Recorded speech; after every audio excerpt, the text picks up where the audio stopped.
आपने अक्सर love marriage खत्म होते हुए देखे होंगे। जानते हैं ऐसा क्यों होता है? चले आए आज मैं आपको बताती हूँ।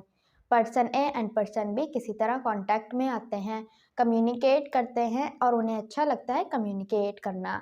दोनों ही कोशिश करते हैं, बहाने ढूंढते हैं, कुछ ना कुछ नया करते हैं और एक दूसरे के लिए टाइम क्रिएट करते हैं, बात करते हैं, मिलते हैं, टाइम स्पेंड करते हैं। दोनों ही इस रिलेशनशिप को ग्रो करना चाहते हैं और जिम्मेदारी लेते हुए हमेशा कुछ ना कुछ नया करते रहते हैं, जिससे उनका रिलेशनशिप ग्रो करता रहता है और हेल्दी रहता है। एंड बैम, शादी हो जाती है।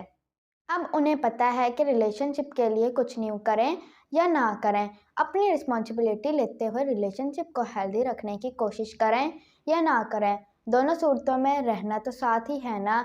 शादी जो हो गई है, इतना ध्यान देने की क्या ज़रूरत है। और इसी तरह दोनों का रिलेशनशिप स्पॉइल होना शुरू हो जाता है। अगर किसी भी लव मैरिज में लड़ाई होते देखें तो अच्छे से जान लें, उनमें से कम कोई एक ऐसा ज़रूर है जिसने रिलेशनशिप को ऑटो पायलट पर डाल दिया है।